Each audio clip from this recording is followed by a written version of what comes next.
Let me be clear right up front. Procrastination isn't laziness, it's self-sabotage. It's a protective response that shows up when our minds feel anxious, scared, or overwhelmed. I want to help you work with your brain, not against it.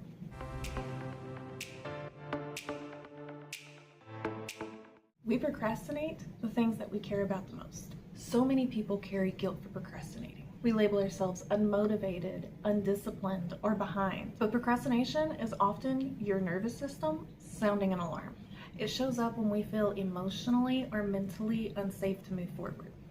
Whether it's perfectionism, fear of failure, or decision paralysis, procrastination isn't a personal failure. It's a signal. Hi everybody, Editing Courtney here, and I'm going through the video and realized I didn't give you guys an introduction, and I'm so sorry. So let's go ahead and get that knocked out of the way real quick. Hi, I'm Courtney, and welcome to my corner of the internet. I am a full-time college student, full-time employee, wife, mom, but most importantly, I am an aspiring psychologist with a deep passion for helping others discover and live their authentic and true selves. And you're probably wondering why you should be listening to me in regards to procrastination. Well, I'm a recovering procrastinator, but as a full-time college student, I am currently taking a lot of courses in psychology, and quite a few of those courses give me a ton of tips and ton of information that I absolutely know will be beneficial towards you and helping you discover and live your true authentic selves. So join me as we go on a journey of self-love, self-discovery, and self-growth. Have fun! I used to beat myself up about procrastinating. I thought it meant I was weak, I was undisciplined, or just not cut out for this. But the truth, procrastination isn't about lacking motivation. It's about lacking safety. Procrastination puts us in a place of comfort. It's a coping mechanism for when we feel overwhelmed, overworked, or overloaded. And coping mechanisms can be okay for a moment, but there comes a point when we need to understand and overcome. That's why in my last video, I mentioned that procrastination is actually a form of self-sabotage. So today, what we're doing is building a bridge from understanding into action. Today's video is all about giving you tools that are backed by science to psychologically help you improve your procrastination. Hi, Editing Courtney again. I wanted to add in real quick that I'm going to be putting up little tidbits of information and why these tools and tips that I'm throwing out at you are going to be important and relevant and how they are beneficial. So I'm going to put up a little noise. It'll be something similar to this. So when you hear that, just look at the screen and there'll be a little tidbit of information and a little point for you. Time blocking with flexibility. Plan out your day as you normally would, but add a little flexibility where you can so that you can steal time from other activities or errands if you need to. If you know that it should take you at least 30 minutes to complete a task, add a 10-minute buffer there. If you don't need it, fine. You have an extra 10 minutes to add somewhere else that you do need it. I plan out my morning, my workout, and my breakfast routine right before work. Then I block the exact amount that I need for my normal daily work schedule. No less, no more, because I'm not gonna die for a company that's not gonna die for me. My morning routine can normally take about 20 to 30 minutes, so I do add an extra 10 minutes here and there as a just in case. Same with my workout. I like to walk for about 20 minutes, lift for about 20 minutes, so I schedule an hour for my workout. That way I'm not rushing or constricting myself to a time frame that doesn't suit me. And if I don't use all the buffers, sometimes I end up with an extra 30 minutes that I can use somewhere else. Habit stacking. We've all heard about it. It's a super awesome tool. Can't get enough of it. Instead of forcing yourself into a whole new routine, attach a mini task to something that you already do consistently. My morning routine is the perfect example. I already have to wake up, make my bed, brush my teeth, take care of my skin. So anything that I want to do, I just add on to that. I wanted to start journaling and meditating in my mornings. So after hygiene, I journal, I meditate, and I hydrate. I wanted to start adding some different supplements and some chlorophyll into my routine. So I add that with my hydration. I wanted to start working out more on the daily.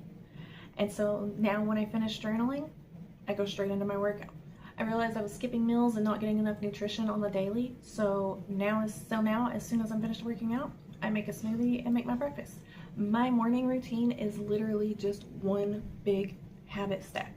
Break down your tasks into smaller, manageable steps. Large or vague tasks can feel overwhelming, which can lead to avoidance. Breaking those into smaller steps makes it seem less daunting and easier to start. This approach helps you feel accomplishment more frequently, which boosts motivation. 5-minute rule. Just do it for 5 minutes. That's it. No pressure to finish, no pressure to win. Instead of setting a timer that goes off at the end of the 5 minutes and is really loud and obnoxious, set it silently. And once you get started, don't check the timer. If you're ready to stop when it does go off and you notice it goes off, stop. If you don't notice it goes off and you want to continue working, keep going. There's been so many times where I have gone by this 5-minute rule and I realized that I've been working on a project for over an hour that I've put off for several days. Minimize distractions. Identify and minimize those distractions in your environment that hinder your focus. Turn off notifications, create a dedicated workspace, or use website blockers whenever you're trying to get some work done on your computer. Distractions trigger dopamine spikes in your brain, which is the addiction chemical, not the happy chemical. But awareness and boundaries can reclaim your attention and bring you back to focus. Make the task pretty. I've said it before and I will say it again. Romanticize it. I am not above tricking my brain. I'll use a pastel checklist, lo-fi beats, and a reward sheet like I'm 8 years old, and it works. Make it beautiful, make it cozy, make it feel safe. This one might be a little bit different, but hear me out. Future self-grounding. Think about your future self when you're getting ready to start a task. Before I start a daunting task, I imagine my future self. Calm, proud, grateful, and I remind myself, you don't have to do it all. You just need to get started. And most importantly, at the end of your day, celebrate your accomplishments. Feel the tiny wins, and then set yourself up for success the next morning by prepping your breakfast, setting out your work clothes, setting out your workout gear by the door.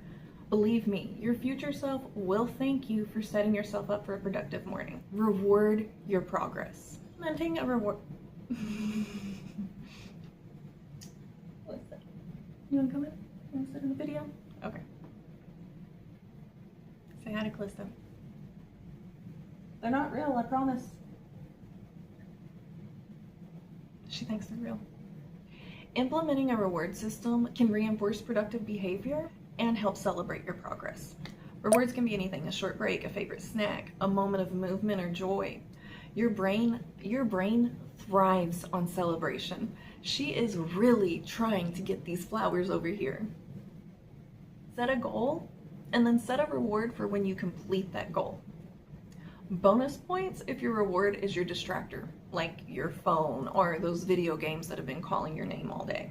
Once you set your goal and you finish your goal, go reward yourself by doing a little bit of 30-minute doom scrolling. Last but not least, mindfulness. Mindfulness practices like meditation and breathing can reduce negative emotions and increase your focus. By increasing awareness of thoughts and feelings without judgment, you can consciously choose how you respond to urges to procrastinate. And if you don't know really how to get started with meditation or mindfulness practices, you can definitely find some really good ones on Spotify or YouTube. If I can find any good recommendations, I will go ahead and link them down below. Or if anybody has any good recommendations, they can go ahead and link some in the comments. That would be super awesome. Let's help one another out with that. So that's all I have for you today. With all of that being said, which one of these really resonated the most with you? Go ahead and leave me one of these in the comments with your thoughts. And honestly, if there are tools that you'd like to suggest, go ahead and drop those in there as well. Go ahead and drop those in there as well. I'd love to know what works best for everyone. Procrastination isn't laziness. It's a strategy your brain uses when something feels too big, too scary, or too vague. But when you honor that and you show up with compassion and structure, you can shift everything. You don't need a productivity boot camp to heal your habits. You just need safe structure, a little softness, and belief that you're worth showing up for. Because you are. So please don't forget to like and subscribe, because I'm working on the next part of our self-sabotage series, which is the inner critic. I'll see you guys then. Bye.